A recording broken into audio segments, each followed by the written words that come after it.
Hi there again, because I have such a long drive right now. This is still April 16th. So just off top of my head, I wanted to write a video about my trip to Grand Canyon last year. So last year I was in Las Vegas. I can do a separate video about that. Mind you, I can just only talk, right, about my experience. But I wanted it, and that's what I like. I love when people like give their opinion about their trips. When I try to look something up, it's so impersonal. Like I wish somebody would. Okay, for example, I'm gonna travel to Dallas, Texas, right, this summer. I want to find somebody who went to Dallas, Texas, and I want to see like ideas of what to do there.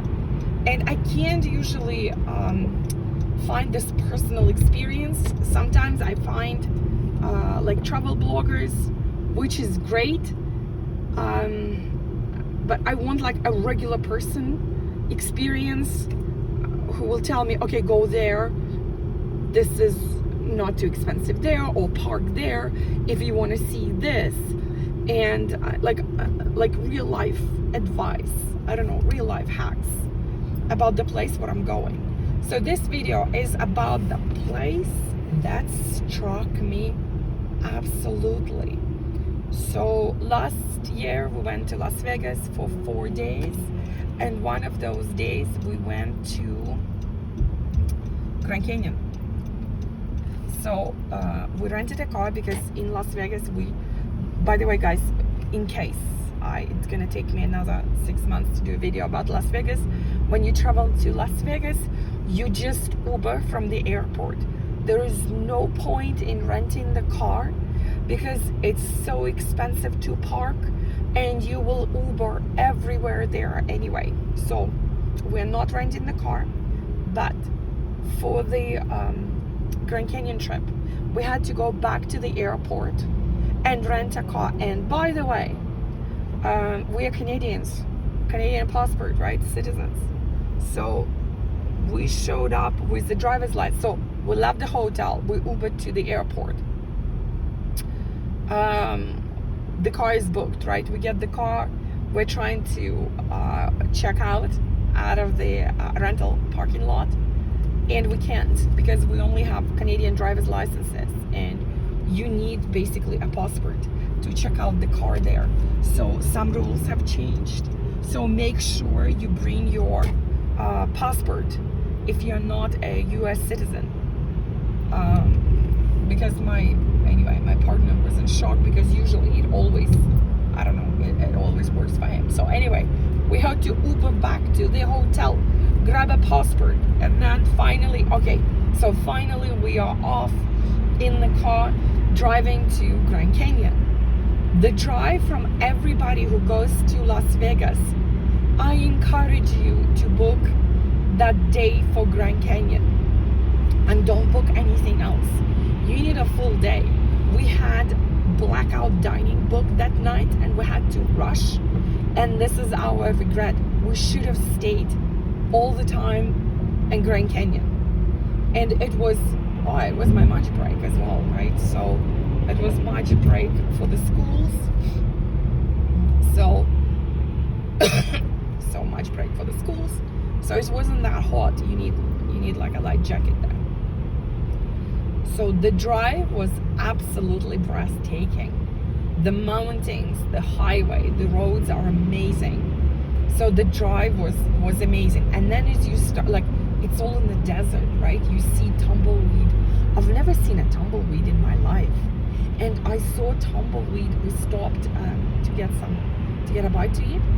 And this tumbleweed just comes to the car, completely like rolls to your car. It's like out of the movies, out of those Western movies, you know. So we're driving, the drive is beautiful. And then, so guys, I don't even know which highway is it, right? It's all GPS right now. So like, okay, it's a straight shot, and then I remember it's the last stop before Grand Canyon, and then you turn left already, like into like a smaller highway to go to. Sorry, I just have to take this turn. I have to merge here, so I gotta stop talking. All right, so we turn left. That's what I remember, guys. And by the way, right before that turn, actually, for a couple kilometers, I see this. I don't know how to explain it because I wasn't that close. I didn't see specifically. I see little cities of trailers. So I don't know what towns or cities they are, but there are a few kilometers of them. And you see that those are trailers. And I don't even know if people live there or not. But anyway, so I was looking, it's like, if I'm driving from Las Vegas, I look left. So on my left, I see those towns of trailers, like kilometer after kilometer, and it's a long stretch. It's not just, just this patch, no. And I don't understand because they look very dilapidated. They look old and run down. I don't know if people live there. So we turn left now. Now we're turning left. So we're turning left and we end up in this place that I've never seen in my life. I could never, I haven't seen a lot of things in my life, but I could have never imagined it exists in the States. The place is called Dolan Springs, D-O-L-E-N Springs, Arizona. So we turn left. First of all, there are these humongous signs that they're selling plots of land. So you can literally buy a plot of land there for 10 grand or less, I think, even. I imagine there is no, I think there was electricity in that place. So, all right, Dolan Springs. That's the road that takes you to Grand Canyon, because it's another, I believe it's another, I forgot, guys, but it's another like 45 minutes before you reach Grand Canyon, because you keep driving and the mountains there off that major highway that we were taking from Las Vegas. Dolan Springs, guys, Dolan Springs. From what I understand, on that street, it is a bunch of trailers or this very small houses. Looks like people do live there. And then as we're driving, there is a dead cow right on the sidewalk. Guys, dead cow right there on the curb. And I see people live there, so this dead cow is just lying there.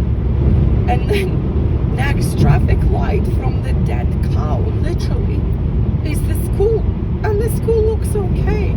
So among this like trailers and rundown houses, we see a school. And then another traffic light, we see a restaurant. It says American Chinese restaurant or something. And my partner is joking. He says, oh my God, we'd better not stop in that restaurant. What if they're using cows like we just saw on the curb there, dead cows? Who knows what it died of? It was surreal.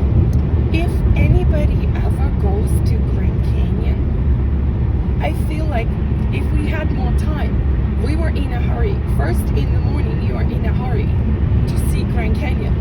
And then, because we had blackout dining, which was amazing, but I'll talk about it later, booked on this trip in Las Vegas, we had to come back earlier. But I wish we could have just driven through Dolan Springs. Guys, if anybody goes to Grand Canyon or lives close by, please drive through Dolan Springs. I want to see what is out there, because when I looked inside the streets, it all looked like this. It's a partially ghost town with rundown trailers, but not all of them are in bad shape. Some of them were okay, and some you can see that people live there. So they live around this ghost town, and you can buy a plot of land there for $10K. I just don't know where you get water or electricity, but I'm pretty sure Dolan Springs had some electricity there. So it's this surreal town right before Grand Canyon. Grand Canyon is breathtaking. So you park your car, and then you take a bus, and the bus makes the stops. I also like the fact that Grand Canyon itself is located on the reserve lands. So the tribe that I guess lives on the land runs this Grand Canyon. So I'm hoping they get a lot of money from this, because it's not. I think it's okay. It was okay to go into Grand Canyon. Yeah, it wasn't too cheap, but it was okay. What I found was a little bit rip-offish, and you don't have to do it. Sorry guys. And the cough is still there. So it's this the Outlook Bridge there. That is all glass. I think you need like, I don't know, $50 per person to get on it. I'm sorry. I'll stop the video if I'm coughing too much. So basically, let me take a sip of water.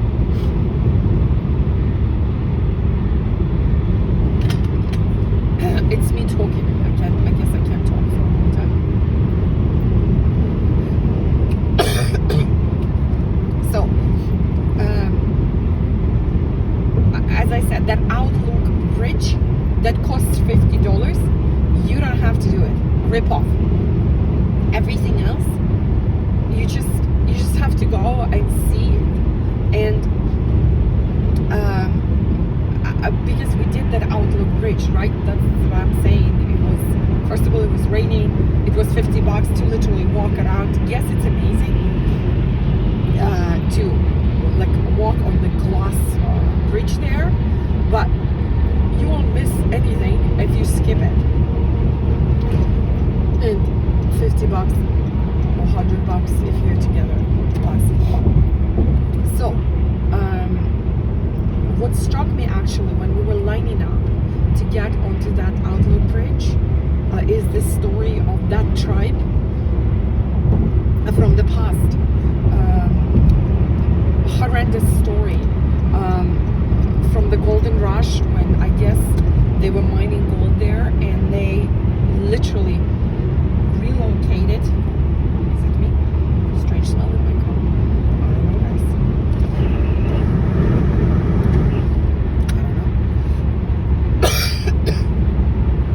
So,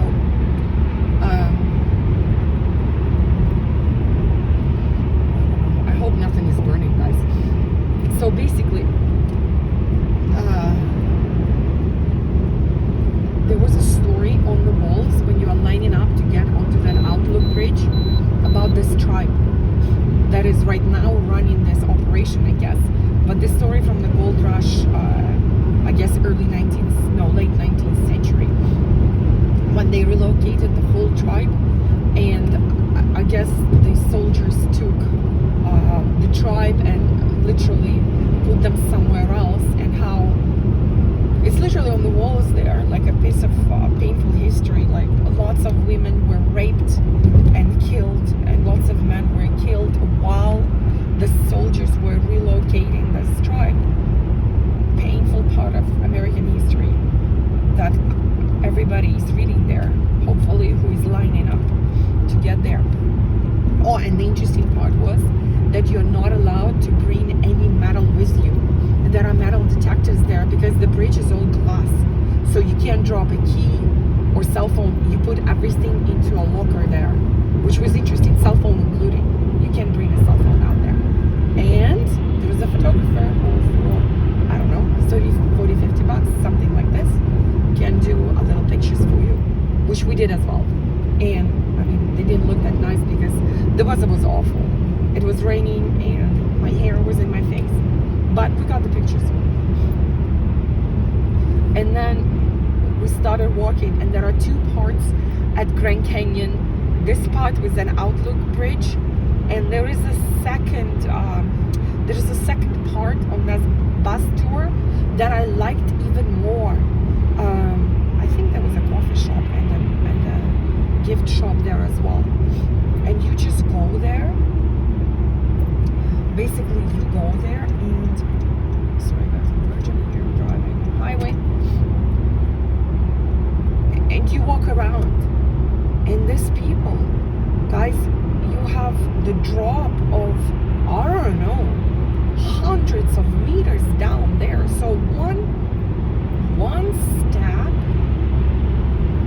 and you down there, and there's no fence, there is nothing there. I wonder, like, I came back and tried to research if there were people that actually fell off the cliff there. So it was, you know what, I thought there will be a little fence there, because if God forbid you trip and you start rolling down, I don't think you will make it. So whoever goes there, be careful, and please hold on to your kids. My partner was saying, we cannot bring kids here. This is too much. Meanwhile, as he says this, there's a big rock on the edge there, and this couple with a little kid, they put a kid on that rock to take a picture. They hold her, obviously, a 2-year-old kid on the, and my partner is saying, what are you doing? What are you doing? So I'm dragging him. He says, what are you doing? Have some common sense. This is too dangerous to put a kid up there. It was, wow. I was amazed. First of all, it impresses you. It's just a force of nature, sheer of force of nature. You look at this mountains, you look at this drop, and then there's a great cliff there where there is, as if there's a humongous eagle stretched its wings. It's beautiful there. I took a lot of pictures there. So one of the stops, the driver even pointed it out to us. He said, look, watch it. It's as if American eagle stretched its wings. Breathtaking, literally.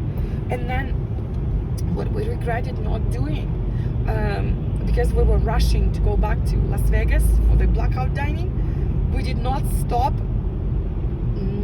on the reserve. They run, we should have gone into reserve, which is probably second stop, and we should have tried the restaurant on the reserve, some like indigenous food. That would be really interesting. So we regretted that we didn't stay longer there. We did only a couple of hours because the drive, I don't remember, the drive was maybe a good 2 hours or something. And there was a dam there as well that we did not do. We didn't do that. We did the Grand Canyon, and I was so impressed by Dolan Springs. Please, anybody, if anyone goes there, can you drive through those streets and zoom in on those places? Oh, that was surreal. Great, I don't know, great place to shoot a thriller or apocalyptic movie. Literally looks like apocalypse. Oh my goodness, this is my second video today. I think I have to stop talking now. My voice is getting worse. Thank you everybody for listening. If anybody's out there,